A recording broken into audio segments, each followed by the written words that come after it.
167. Woo! What up everybody, it's Canadian Mario here, and if you've watched my latest video, you'll see that we went 814 at 167 mile an hour with a really basic setup. And I've had a lot of people ask me for a build sheet about what exactly is in this car without having to go back and watch all the videos and everything that we've done.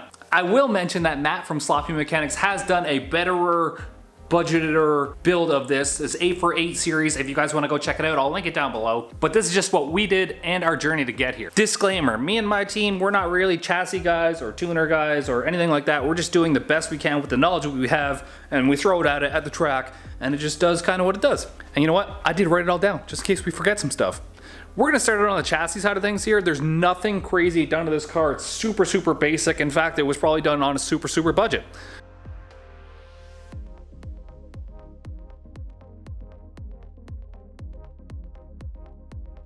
It has a mild steel 850 cage in it, nothing crazy, 2 Kirky seats, a rear seat delete in the back. It still has power windows. We like to use these things at the racetrack. It just keeps the car functional. You can still drive it on the street. And when we did weigh the car, it did weigh 3,280 pounds with me in it. I probably put on some weight since then. But on top of that, we did add 60 pounds of weight to the front of the car. So the car was probably a bit over 3,300 pounds with me in it when we did our 814. So the only little bit of special to this car right here is probably these Mcmurray 275 shocks. They were the little bit of extra money that got spent on this chassis. It's a Ford 8.8 rear end, and all the mounting points are actually factory. So the upper mounts and the lower mounts on the car, they're just the factory mounts, the single holes.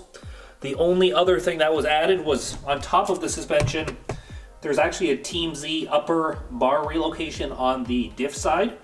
And that is the only adjustment that we have besides the Heim joints on the upper and lower control arms.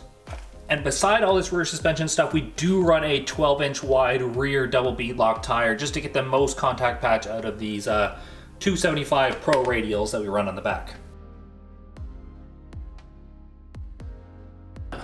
Then on the front side of the chassis thing here, we do have single adjustable strain shocks in the front, and we do actually run a set of limiter straps.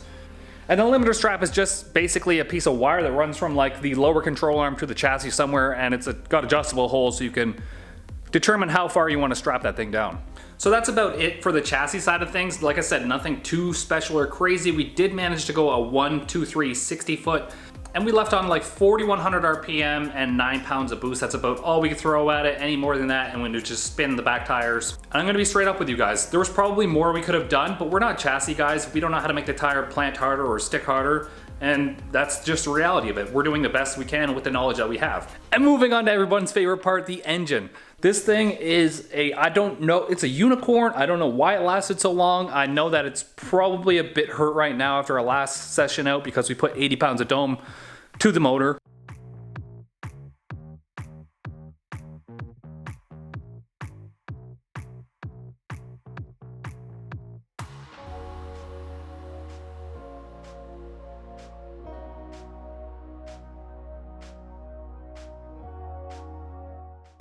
It's an all aluminum 5.3 liter L33 engine, so it's like a Gen 3 engine with Gen 4 rods and pistons. That's just how it came from the factory.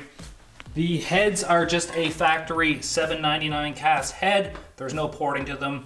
It's just factory ports and factory compression. And the real shout out goes to these guys right here. They did sponsor the channel like 2 years ago when we first started building this engine. I had no idea what I was doing with LS engines, and I took one apart just so I could learn how to do what I needed to do with it. So we actually built the engine before we ever got a chassis. I wanted to learn how to do it, and I wanted to know how it worked.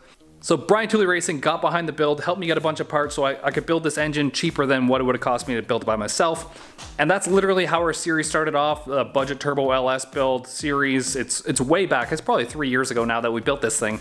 But it's got a Brian Tooley Stage 3 turbo camshaft in it.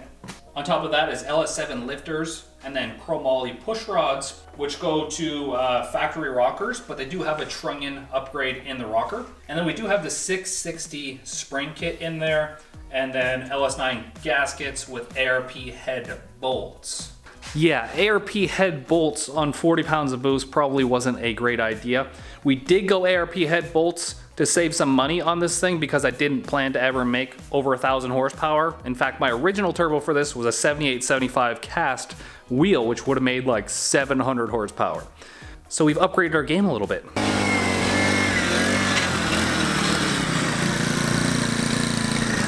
And if I have to say it again, it's got the factory crank, pistons, rods, and oil pump in this thing that I reused from like a 160,000 kilometer engine. And to help put the power to the ground behind this power plant, Turbo 400 built by James Hatfield in Edmonton, Alberta. The only guy I ever want to deal with for my transmission stuff. He's just super awesome to deal with. Although, now he's too like famous and like everybody wants him to do his transmissions, and he has no time for me anymore. And then a Hughes converter. I don't know exactly what the spec is on it. I think it's like 16-0 from Hughes. That's about all I know about it. I'm not a converter guy, so I don't know. And if you've made it this far, you know that we've tallied up well into some receipts here. $1 million. And like I said, we haven't done it as cheap as Matt Happel with his 8x8 build. And if you guys want to follow that, like I said, it's down below. And now we get into the real fun stuff, the stuff that makes the engine work, the thing, the air pump, the explosions. This is what makes it all happen. This is where you got to take notes. Get your pen and paper out. This is how you make your stock bottom end stuff work. Our turbo kit consists of Flowtech headers into some stainless pipe that just flows right into our Black Sheep Industries dual T6 flange. This thing is a cake for fabricating. Relieving our exhaust pressure are two Black Sheep Industries 45mm wastegates. These are our own designs. Disclaimer, I'm also part owner of Black Sheep Industries, so, you know, if I'm pushing it a little hard, it's because, you know, help support your boy. These are 45mm wastegates. They are piston style wastegates, so there's no diaphragm in here, it's O-ring and a piston. These things will hold all of your 200 PSI dome pressure if you need it. Those lead into the magic happening. True North Turbo's 88103. So the compressor wheel is an 88mm, and the exhaust wheel is actually a 103 down to a 92. And turbo measurements, kind of weird. Let me show you. This is your compressor wheel and your exhaust wheel right here. They measure the 88 right here, the inlet, and then they measure the exhaust wheel 103 right here. So they measure the small side of the compressor wheel and the big side of the exhaust wheel. So if someone says 76, 96, that means it's 76 here and 96 here.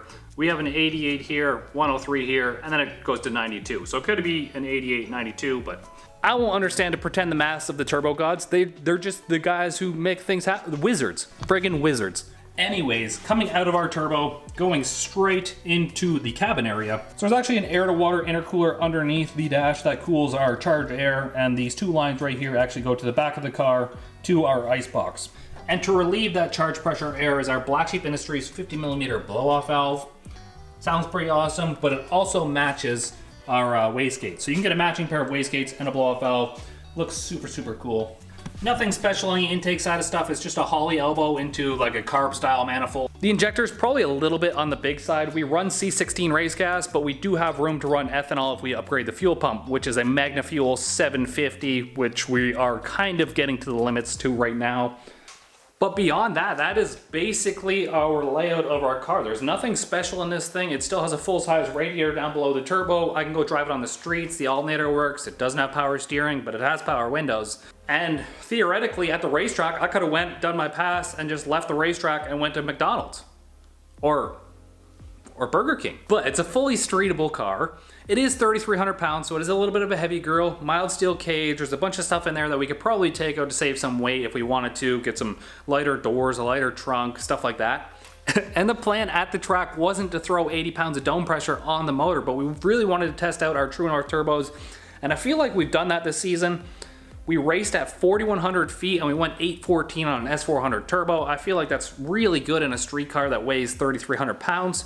And the whole goal behind this True North Turbo company is to offer an alternative between something like a VS Racing turbo, which is a really affordable, decent turbo, and something like high-end like a Precision turbo. There's really no middle ground between there. It's either you're spending $1,000 for a turbo or $6,000 for a turbo, and we've got this middle ground market that nobody's really attacked and put some thought into. And I really feel like that's where we fall, right in that middle ground there where we give you good quality stuff but at an affordable price. And if you do want to check out some of our stuff, like our wastegates, our blow-off valves, our turbos, turbo blankets, some of our fab material stuff, you can go to blacksheepindustries.ca and all of it's listed there on the website. Boosted Lifestyle does get you 10% off at checkout, so make sure you check that out. And like I said, there's nothing special about this car. It was a learning experience for me, and if you watch my videos, it's probably a learning experience for you. I get messages all the time saying, hey Kyle, it's awesome that you've inspired me to start welding, or you've inspired me to do a turbo build in my car. And I love getting those messages. And if there's anything else needed about the car, leave a comment down in the comments section, or just leave a comment if you love the videos. Make sure you subscribe to the channel, like the video, peace easy, and get that V. End of video here. The compression is down on some of the cylinders, so we do have to take it apart. I feel like we bent some of the rods or lifted the head. That'll be the next video. Peace!